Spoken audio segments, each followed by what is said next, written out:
अज्ञानतिमिरान्धस्य ज्ञानाञ्जनशलाकया चक्षुरुन्मीलितं येन तस्मै श्रीगुरवे नमः। श्रीचैतन्यं मनः विष्टं स्थापितं येन भूतले स्वयंरूपकदा ददाति सपदान्तिकं। वन्देऽहं श्रीगुरं श्रीयुतपदकमलं श्रीगुरून् वैष्णवञ्च श्रीरूपं साग्रजातं सगण रघुनाथान्वितं तं सजीवं साद्वैतं सावधूतं परिजनसहितं कृष्ण चैतन्य देवं श्री राधा कृष्ण पादान् सगण ललिता श्री विशाखान्वितं च। नमो विष्णुपदाय कृष्ण पृष्ठाय भूतले श्रीमते भक्ति वेदांत स्वामिनीति नामिने। नमस्ते सरस्वती देवे गौरवाणी प्रचारिणे निर्विशेष शून्यवादी पाश्चात्य देशतारिणे। वाञ्छाकल्पतरुभ्यश्च कृपा सिन्धुभ्येव च पतितानां पावनेभ्यो वैष्णवेभ्यो नमो नमः। नित्यानन्द नमस्तभ्यं प्रेमानन्द प्रदायिने कलौ कल्मषनाशाय जन्मवापतये नमः। हे कृष्ण महावदन्नाय कृष्ण प्रेम प्रदायते कृष्णाय कृष्ण चैतन्य नाम्ने गौरतिसे नमः। हे कृष्ण करुणा सिंधु दीनबंधु जगत्पते गोपेश गोपिका कांत राधा कांत नमोस्तुते। तप्त कांचन गौरांगी राधे वृंदावनेश्वरी विश्वभानुसुते देवी प्रणमामि प्रिये। नीलाचले निवासाय नित्याय परमात्मने बलभद्र सुभद्रा जगन्नाथाय ते नमः। वृंदावै तुलसी देवै प्रिया वै केशवस्य च विष्णु भक्ति प्रदे देवी सत्यवत्यै नमः। जय श्री कृष्ण चैतन्य प्रभु नित्यानंद श्री अद्वैत गदाधर श्रीवासदि गौरभक्तवृंद। हरे कृष्णा कृष्णा कृष्णा हरे हरे हरे राम राम राम हरे हरे। हरे कृष्ण। আমরা একটা অত্যন্ত সুন্দর ভজন করলাম। অনাদি কর্ম ফলে পরিভাবার নবজলে তরিবারে না দেখি উপায়। আমাদের কর্মফলের কারণেই আমরা এই জগতে এসেছি, তাই না? আর কর্মফল যদি না থাকতো তাহলে আমরা জগতে আসতাম। প্রত্যেককেই তার নিজ নিজ কর্মফল ভোগ করতে হয়। এটা হচ্ছে এই জগতের নিয়ম।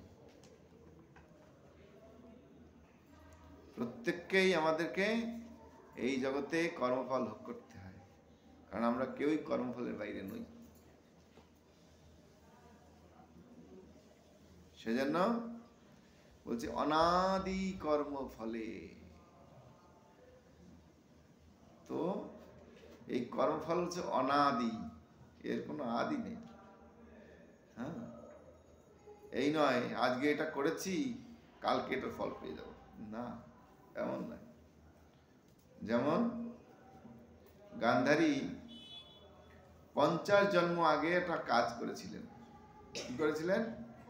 100 খানা ফড়িং মেরে গলায় মালা বানিয়েছিল। আর সেই কর্মফল অনুযায়ী তাকে 50 জন্ম পরে তার সেই কর্মফল ভোগ করতে হয়েছে। হয়েছে কিনা? সেজন্য প্রত্যেকের যে কর্মফল আছে সেটা একদিন না একদিন ভোগ করতে হবে। আমরা মনে করছি যে কি, যে আমি যা করছি কেউ তা দেখছে না, সব গোপনে হয়ে যাচ্ছে, কিন্তু আমাদের পেছনে 5 জন সাক্ষী আছে। বুঝতে পারছেন? সবাই দেখছে, বিশেষ করে চিত্রগুপ্ত। চিত্রগুপ্ত মানে কি? Secret photographer. কে? সিক্রেট ফটোগ্রাফার, যে গুপ্তভাবে ফটোগুলো তুলছে। আর যখনই আমরা অস্বীকার করব তখনই ফটো বের করে দেখাবে, তুমি এই কাজ করেছো না। হ্যাঁ, সেই জন্যই অনাদি কর্মফল, এটা আমাদেরকে কি করে? এই দুনিয়াতে টেনে নিয়ে আসে কর্মফলকে ভোগ করার জন্য। পরিভবার নবজলে। আর এর থেকে তরার মানে উদ্ধার হওয়ার পথ খুব কঠিন। কিরকম কঠিন? প্রথমত তো আমরা এখান থেকে উদ্ধার হতে চাই না। চাই? এই পৃথিবীটা কত সুন্দর, হারি এখানে আরো যদি 100 বছর 200 বছর থাকতে পারি তত ভালো, তাই না? প্রথমে তো চাই না। দ্বিতীয়ত মনে মনে ইচ্ছা থাকলেও করি না। আর তৃতীয়ত করলেও ভালো করে করি না। আর চতুর্থ, যদি ভালো করে করি তাহলে আর আমরা এই জগতে থাকবো না, দুঃখের জগতে আমাদের থাকতে হবে। এই জগতে সুখ আছে? কে কে মনে করেন আমরা এই জগতে সুখী? আমরা কেউ সুখী নই, সবাই আমরা দুঃখী।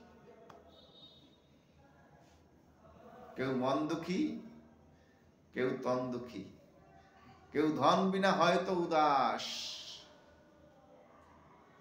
কে কেউ শারীরিকভাবে দুঃখী, কেউ মানসিকভাবে দুঃখী, কেউ ধন নাই, আরে আমি ধনহীন, আমার কবে ধন হবে? থরে থরে সব দুঃখী, সুখী কৃষ্ণকে দাস। এই জগতে সবাই অল্প বিস্তর দুঃখী, কিন্তু সুখী কে? কৃষ্ণদাস। আপনারা কারা কারা কৃষ্ণদাস? আপনারা সুখী? হ্যাঁ, এটা ভালো, স্বীকার করেছে মুখ থেকে যে না, আমরা কৃষ্ণদাস হয়ে সুখী। কিন্তু কৃষ্ণদাস হওয়াটা খুব কঠিন।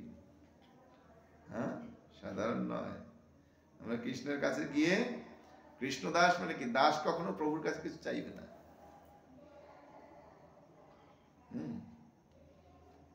আমরা কি করি? গিয়েই কিছু না কিছু চেয়ে নিই। প্রভু, আমার এই খুব সমস্যা, আপনি একটু দেখেন না। দেখেন কৃষ্ণ কি মনে করবে? এ আমাকে আপন মনে করে না, তাই চায়। কারণ পিতার কাছে পুত্রের চাওয়ার দরকার নেই। যায় পিতার কাছে পুত্র চায় যে আমার এই দাও, জামা দাও, কাপড় দাও।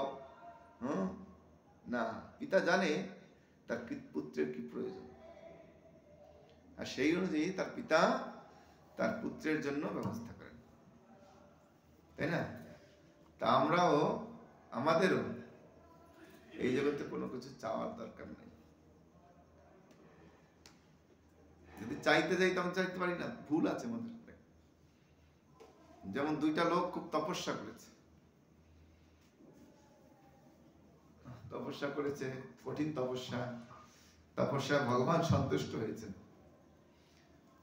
এখন একজন বলছে, প্রভু আমি যদি বসে বসে খেতে পারি, আপনি একটু ব্যবস্থা করেন। এই জন্য তো অনেক কষ্ট করলাম, সামনে যেন বসে বসে খেতে পারি। তথাস্তু। বলছে, প্রভু আমি তো জানি না কি প্রার্থনা করতে হবে আপনার কাছে। হ্যাঁ, আমি আপনার প্রার্থনা জানি না কিভাবে করতে হয়, কিন্তু আপনি কৃপা করুন যাতে আমি ভালো থাকি জগতে, যে যাতে আমার ভালো হয় সেই ব্যবস্থা করতে হবে।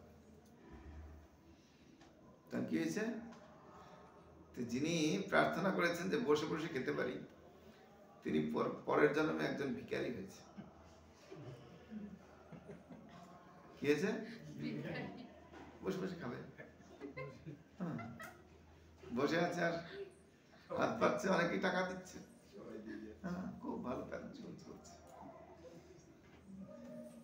আর একজন বলছে আমি তো জানি না কিভাবে আমার মঙ্গল হয়, আপনি যা মঙ্গল হয় সে করুন। সে একজন ব্যাংকের অফিসার হয়েছে বড়, হ্যাঁ, ওই সাইন করছে আর মাস গেলে লক্ষ লক্ষ টাকা ব্যাংকে ঢুকে যাচ্ছে। তা আমি কি চাইবো ভগবানের কাছে তা আমরা জানি না, তাই ভগবানকে বলতে হবে সময় আমার চাওয়া পাওয়ার কিছু নেই, আপনি যা ভালো লাগবেন কে, আর চাইলে সে আপনা নয়, আপনার মানুষকে চাইতে হয়। এ বিষয়ে হলা হলে দিবানিশি হিয়া জলে, মন কবু সুখ নাহি পায়। এই জগতে আমরা বিষয়ের বিষে জ্বলছি, জ্বলছি কিনা? যারা আছে সেও ভয় পাচ্ছে ডাকাত না পড়ে, আর জানেই সেও জ্বলছে আমার নাই, তাই না? বিষয় কি? হলাহল বিষের মতো, যে বিষ খেলে একেবারে মরবি, ঠায় মরবি। হ্যাঁ, আর এর ফলে কেউ সুখ পাচ্ছে না। সুখ পাচ্ছে কেউ? বিষয়ের জন্য কেউ সুখ পাচ্ছে? যার অনেক আছে সেও সুখী নয়, আর যার নেই সেও সুখী নয়। যার অনেক বিষয় আছে তাকে ডাক্তার বলে যে 2টা রুটি বেশি খাওয়া না, 2টো রুটি 1 কাপ চা সকালে, আর দুপুরে এই 50 গ্রাম চালের অন্ন, আর যদি একটু হালকা ফুলকা কিছু খাওয়া দাওয়া, তেল মশলা ছাড়া। আর রাতে না খেলেই ভালো, অল্প কিছু তা কি অনেক অর্থ রোজগার করছে কিন্তু খেতে পারছে না, কারণ বিষয় বিষ হয়ে গেছে। আর কি করছে? দিবানিশি হিয়া জ্বলে, দিবানিশি জ্বলছে। ওরে বাবা, টাকা আছে পয়সা আছে কিন্তু সুখ নাই, শান্তি নাই, মন কবু সুখ নাই পায়। এর ফলে আমার মন কখনো সুখ পাচ্ছে না। তারপর কি হয়েছে? আশা পাশ শত শত ক্লেশ দেয় অবিরত, প্রবৃত্তি উর্মিল তাহে খেলা। এর সঙ্গে সঙ্গে বিষয়ের সঙ্গে সঙ্গে আশা, ওরে বাবা আমার এই হবে, আমার সেই হবে, আমার ওই হবে, আমি এই করব, আমি সেই করব, আমি ওই করব, শত শত আশাবাস। আর এই আশা কি করছে? আমাদেরকে ক্লেশ দেয়, কারণ আশা পূর্ণ হচ্ছে না। এটা গান গাইছে কবিরা, আশা পূর্ণ হলো না আমার বিফল নিবেদন। কে আশাগুলো পূর্ণ হয়? অনেক কিছু আশা, বড় বড় আশা, আমি এই করব, আমি সেই করব, আমি ওই করবো, কিন্তু আশাগুলোই আশাই থেকে যায়। আর আশার ফলে কি হয়? ক্লেশ হয়। যার আশা নাই তার কোনো ক্লেশ নেই, যার আশা আছে তার ক্লেশ আছে। বুঝতে পারছেন? আশা পাশ শত শত ক্লেশদায় বিরত, প্রবৃত্তির উর্মিলতা হয়ে গেল। এটা হচ্ছে প্রবৃত্তি, আমাদের সমস্ত জীবের একই প্রবৃত্তি, সবাই আমরা আশা করি। কাম ক্রোধ আদি ছয়, বাট পরে দেয় ভয়, অবশেষে হইল আসি বেলা। যে কাম, ক্রোধ, লোভ, মোহ, মদ, মাৎসর্য, এই 6 জন আমাদের আসল শত্রু। বুঝতে পারছেন? এরা হচ্ছে আমাদেরকে কি করে? ক্লেশ দিচ্ছে। কামের যন্ত্রণা, ক্রোধের যন্ত্রণা, লোভের যন্ত্রণা, এই যে 6 জন আছে আমাদেরকে, এই সবসময় আমাদেরকে কি করছে? ঘুরাচ্ছে পাকে পাকে। বুঝতে পারছেন? আজকে এখানে, কালকে ওখানে, পরশু ওখানে, পরশু ওখানে। হিংসা, নিন্দা। আমার পাশের বাড়ি যদি ধনী হয়ে যাচ্ছে, তা আমার হৃদয়ের মধ্যে খুবই হচ্ছে, হ্যাঁ ও এত ধনী হলো কিভাবে? আমি করতে পারলাম না, আমি এতদিন থেকেই করছি, আমি কিছু করতে পারলাম না, আমি দেখছি বিল্ডিং তুলে ফেলেছে। কি মাৎসর্য। প্রত্যেকটা কাম, ক্রোধ, লোভ, মোহ, মদ, মাৎসর্য, ছয়টাই আমাদের আসল শত্রু। আর যার ভিতরে এগুলো নেই সে হচ্ছে সবচেয়ে সুখী এই জগতে। এরকম একজন ভক্ত ছিল, যার নাম ছিল নরসিংহ মেহতা। নরসিংহ মেহতা এমন ভক্ত ছিল, ওনার কাজ ছিল সবসময় সে জপ করে। ঘরে সংসারে কি হচ্ছে তাই নিয়ে তিনি কখনো ভাবতেন না। না আছে কাম, না আছে ক্রোধ, না আছে কোনো কিছুর প্রতি মোহ, নাই মদ অভিমান, আমি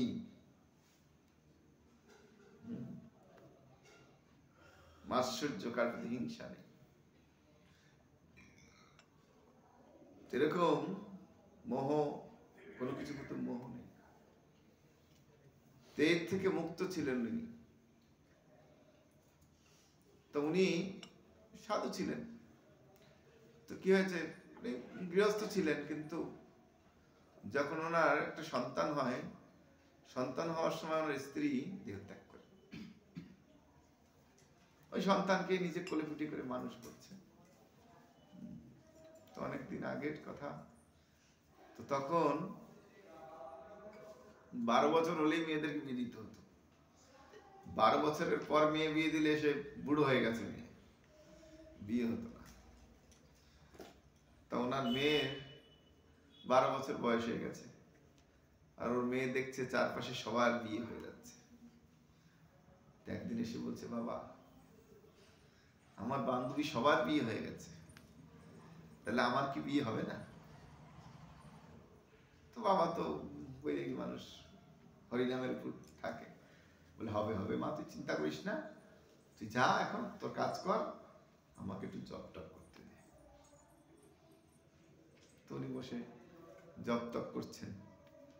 এর মধ্যে একদিন কি হয়েছে, এক রাজপুত্রের ঘরের থেকে, মানে রাজার ঘর থেকে একটা সম্বন্ধ এসছে, ভালো সম্বন্ধ। হ্যাঁ, ভালো ঘরের থেকে একটা সম্বন্ধ এসছে। তো দেখে টেকে একবার দিন তারিখ সব দিয়ে চলে গেছে।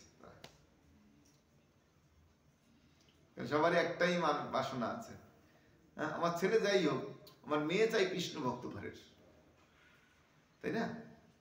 কি করে বলে, তোমাদের বাড়ির আশেপাশে কৃষ্ণ ভক্ত মেয়ে আছে, তাহলে আমাকে একটু দিও তো। কে? সবার এই স্বভাব, মেয়েটা চাই কৃষ্ণ ভক্ত। কেন? কৃষ্ণ ভক্ত অত ঝামেলার মধ্যে নাই। হ্যাঁ, কৃষ্ণ ভক্ত নিষ্কাম, অতএব শান্ত। কৃষ্ণ ভক্তার চাহিদা পাইতে নাই। আর এমনি ঘরে যাবেন, দেখবেন কত চাহিদা, এই দিতে হবে, সেই দিতে হবে, ওই দিতে হবে, এই চাই, ওই চাই, সেই চাই। হ্যাঁ, না দিলেই সে ঘর আর থাকছে না। কিন্তু কৃষ্ণ ভক্তরা সবসময় চিন্তা করে, বাবা এই দিনও দিন না, আরো দিন আছে, সেই দিনের নিবা তুমি এই দিনের পাচ্ছে। তারা কি দীর্ঘমেয়াদী চিন্তা করে, স্বল্প মেয়াদী না। এখন কি সুখ পেলাম না পেলাম সেই চিন্তা করবে না, তারা চিন্তা দীর্ঘমেয়াদী। এখন হয়তো বা কিছু পেলাম না, ভবিষ্যতে কৃষ্ণ আমাকে সব ব্যবস্থা করে দেবে। এগুলি জাগতিক বস্তু কি করবো? এখানে অনেক ধন সম্পত্তি পেলাম, কিন্তু সুখ পেলাম না। হ্যাঁ, সে আম্বানির ঘরে বিয়ে হলো, আর আম্বানির সোয়েটার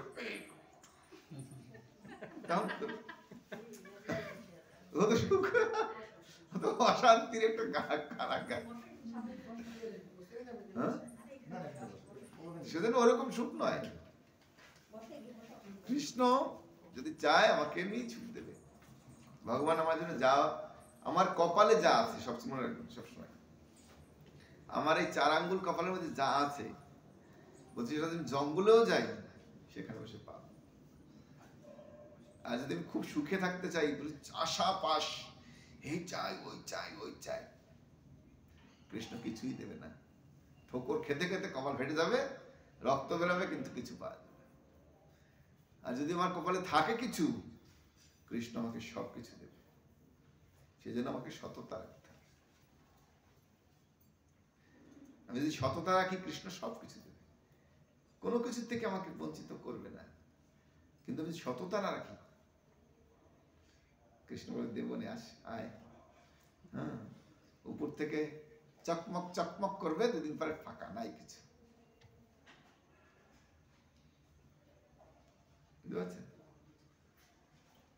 সেজন্য কৃষ্ণের উপর নির্ভরশীল থাকতে হবে। কৃষ্ণ ভক্তরা সবসময় কৃষ্ণের উপর নির্ভরশীল থাকে। কেন? কৃষ্ণ চাইলে আমাদেরকে সবকিছু দিতে পারেন।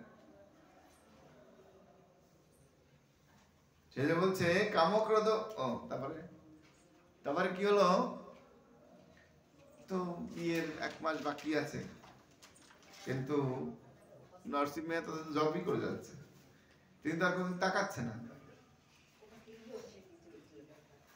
তো মেয়ে বলছে বাবা আমার বিয়ের তো মাত্র 1 মাস বাকি, তা তুমিও কাউকে তো নিমন্ত্রণ করবে না, আর বিয়ের কার্ড টার্ড করি তা তো ছাপালে না। হ্যাঁ, মানে কারো যদি বিয়ে হয় 1 মাস আগের থেকে 2 মাস আগের থেকেই প্রস্তুতি তৈরি হয়, এই করতে হবে সেই করতে হবে করতে হবে। তো কই কিছু তো করলে না। বলে মা তুই চিন্তা করিস না, সব হবে, তোরা তো চিন্তা করার দরকার নেই, তুই আমাকে একটু জব টপ করতে দে, তুই ঝামেলা করিস না। তো মেয়ে আর কি করবে, মনে মনে কাঁদছে ঘরে বসে বসে। তো মাত্র 2 দিন বাকি বিয়ের। তো বাবা তুমি কি আমার বিয়েটা দিবে না? হ্যাঁ, বিয়ে হলে সেখানে একটা টেন্ট ফেন্ট লাগায়, সেখানে লোকজন রান্না বাড়ার লোকজন বলে, সেখানে একটা বিয়ের ঘর টর সাজায়, হ্যাঁ, সেটা বিয়ের একটা আয়োজন থাকে। তোমার বাড়িতে কিছুই নেই বাবা, তাহলে এবার বুঝি আমার বিয়েটা হচ্ছে না, তাহলে আমার কি হবে? আর নরসিংহ চিন্তা করিস না, তুই তোর বিয়ে হবে, সব হবে, এত চিন্তা কিসের, যা আমাকে জব করতে দে। তো বিয়ের দিন সকালবেলা দেখছে বাপ তো কিছুই করছে না।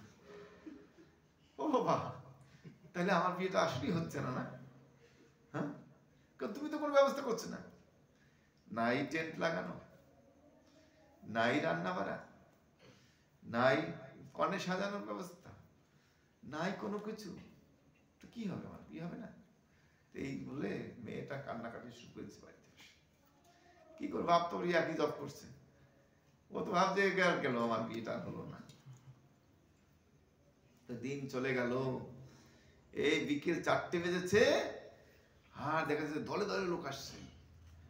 হ্যাঁ, কেউ এসে টেন্ট লাগাচ্ছে, কেউ এসে রান্না বসিয়েছে, কেউ কনে সাজাচ্ছে, কেউ যেখানে বিয়ে হবে সেটা সাজাচ্ছে, সব সাজিয়ে গাজিয়ে আবার টাইম মতো বর এসে গেছে, বিয়েটি হয়ে গেছে, রাত্র হয়ে গেছে, সকাল হয়ে গেছে। সকালবেলা মা বাবাকে প্রণাম করে বাড়ি শ্বশুর হয়ে যাবে এখন। তো বাপ জিজ্ঞেস করছে মা তোর বিয়ে হয়েছে? বলে হ্যাঁ বাবা আমার বিয়ে হয়েছে। কেমন হয়েছে, ভালো হয়েছে না খারাপ হয়েছে? বলে খুব ভালো হয়েছে, হ্যাঁ, যা আমি কোনোদিন মনে করিনি এরকম হবে। হ্যাঁ, তার থেকে কি বোঝা যায়? পূর্ণ বিশ্বাস, হ্যাঁ, কৃষ্ণের প্রতি পূর্ণ শরণাগতি বিশ্বাস, না মাৎসর্য না কিছু। কারণ কৃষ্ণ যা করবে সেটাই হবে। আমরা যতই নিজের জন্য চেষ্টা করি, আমি এই করব, আমি ওই করব, আমি সেই করব, কিচ্ছু হবে না। কৃষ্ণ না চাইলে কিচ্ছু হবে না। আর যদি কৃষ্ণের প্রতি শরণাগতি থাকে, কৃষ্ণ কোনোটা কোনো ভাবে সবকিছু ম্যানেজ করে। এইটা হচ্ছে কৃষ্ণ ভক্তির আসল রহস্য। তো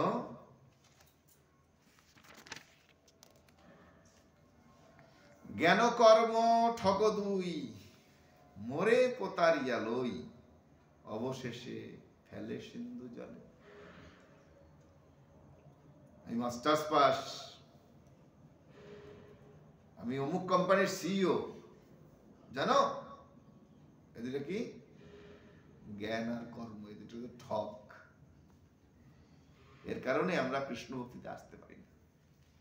হ্যাঁ, আমি অত একটা শিক্ষিত মানুষ, এই সাধুদের কাছে শুনো কি? হ্যাঁ, 2 টাকার সাধু, আমি অমুক কোম্পানির অত বড় অফিসার, আমি সাধুদের কাছে যাবো? হ্যাঁ, কখনো তাদের এই জ্ঞান আর কর্মের ঠক, এ দুটো কি করে? আমাদের প্রতারণা করে। কি থেকে? ভগবত ভক্তির পথে। আমি অত বড় একটা জ্ঞানী লোক, আমি ভগবানকে বিশ্বাস করতে পারি না? না, আমার কাছে ভগবান বিশ্বাস নেই। আমি অত বড় একটা কর্মী লোক, আমার কি ভগবান কি আমাকে এনে দেবে? আমি কাজ না করলে ভগবান আমাকে খাওয়াবে? কে এরকম মানসিকতা আমাদের? হ্যাঁ, এরা শাস্ত্র বলছে জ্ঞান কর্ম ঠক দুই, এটা দুটো হলো ঠক। এর কারণে কি হয়? আমরা এর আসক্তিতেই পড়ে থাকি, একবার কৃষ্ণ ভক্তির পথ অনুশীলন করি না। মোরে প্রতারিয়া লই, অবশেষে ফেলে সিন্ধু জলে, সমুদ্রের মধ্যে ফেলে। কোন সমুদ্রে?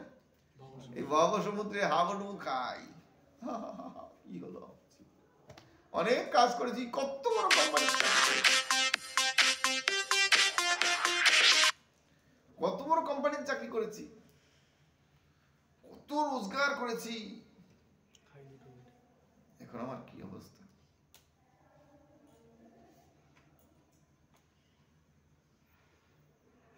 এই হচ্ছে প্রতারণা। অবশেষে ফেলে সিন্ধু জলে, এই প্রতারণা করে আমাদের কি করছে? আমাদের ভক্তি জীবন থেকে দূরে নিয়ে যাচ্ছে, ভগবানের প্রতি শরণাগতি আনার থেকে দূরে নিয়ে যাচ্ছে, আরো পাপ পঙ্কিল জীবন প্রস্তুত করছে। বুঝে গেল কিভাবে ঠক দিচ্ছে আমাদেরকে? এহেন সময় বন্ধু তুমি কৃষ্ণ কৃপা সিন্ধু, কৃপা করি তোলো মোরে বলে। আর এরকম যখন অহংকার এই সেই করে শেষ অবস্থা আসে, তখন কান্নাকাটি করি, হে কৃষ্ণ এবার আমাকে বাঁচাও, তুমি ছাড়া তোমার কেউ না আছে। তখন আর কেউ নাই। কৃষ্ণ বলবে সময়কালেই আমার ডাকো না, এখন অসময়টা কি কাজ হবে? সেই জন্য বলছে শিশুকালে কৃষ্ণ ভজে, কৃষ্ণ পাওয়ার আসে। শিশুকালে যারা কৃষ্ণ ভজন করে তারা কৃষ্ণকে পাওয়ার জন্য করে। যৌবন কালে কৃষ্ণ ভজে, কৃষ্ণ আসে কি না আসে ঠিক নেই। যৌবন কালে ভজন করছে, কৃষ্ণ আসবে না আসবে জানি না। কারণ তখন ভিতরে অনেক কনফিউশন থাকে, পাবো কি পাবো না। আর বৃদ্ধকালে কৃষ্ণ ভজে, জমের তরাস, জমের তরাস বুঝতে পারছেন? আর কদিন পর তো জম আমাকে টেনে নেবে, এই জন্য একটু যদি কৃষ্ণ কৃষ্ণ করে যদি কিছু রক্ষা হয় আর কি। বুঝা গেল? সেজন্য এহেন সময়ে বন্ধু তুমি কৃষ্ণ কৃপা সিন্ধু, কৃপা করি তোলো মোরে বলে। কি করে? যখন এই সমাজে সংসারে কষ্ট পায়, দুঃখ পায়, ভগবান তুমি আমার উঠাই নাও, আর আমি এই জগৎ থাকতে চাই না, অনেক করছি, আর লাগবে না, অনেক হয়ে গেছে আমার জন্য, এবার তুমি তোলো আমারে, তোলো তোলো। কে এই তো করে নাকি? হ্যাঁ,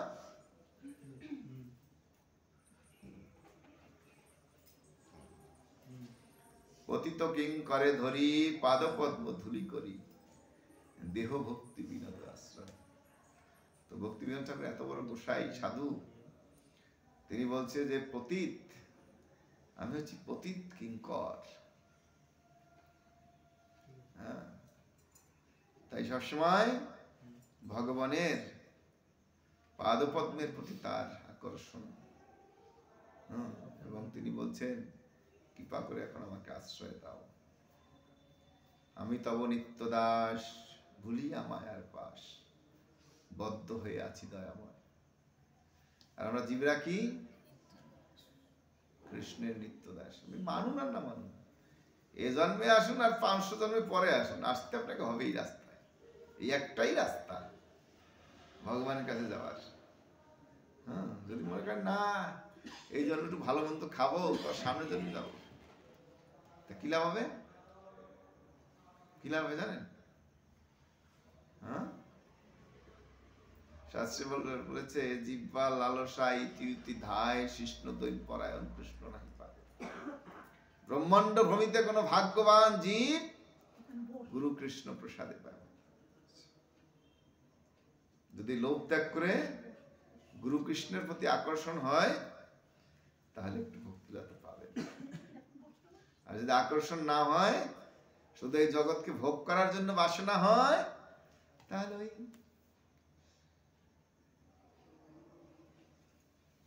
সেজন্য আমাদের প্রকৃত উদ্দেশ্য, জীবনের প্রকৃত উদ্দেশ্য হচ্ছে কৃষ্ণ ভক্তি করা, ভগবত ভক্তিময় জীবন যাপন করা, ভগবানের প্রতি পূর্ণ আকর্ষণ এবং পূর্ণ বিশ্বাসের সাথে তার ভক্তিতে যুক্ত হওয়া। আর তার মাধ্যমেই আমরা এই জড়জগতের বন্ধন থেকে মুক্ত হতে পারব। না হলে আমরা কখনোই এই জড়জগতের বন্ধন থেকে মুক্ত হতে পারবো না। আর কি? জন্ম জন্মান্তর এই যে চক্র, জন্ম মৃত্যু চক্রে প্রবেশ করে তার জন্ম অধপথে যায়, অধপথে চলে যায়। সেজন্য কৃষ্ণ ভক্তিময় জীবন যাপন করুন, কৃষ্ণময় জীবন তৈরি করুন, ভগবত ভক্তি লাভ করুন এবং সুখী হন। হরে কৃষ্ণ। সবাই হরে কৃষ্ণ, হরে কৃষ্ণ, কৃষ্ণ কৃষ্ণ হরে হরে, হরে রাম, হরে রাম, রাম রাম হরে হরে। শিল প্রভুপাদ কি। কার কোনো প্রশ্ন?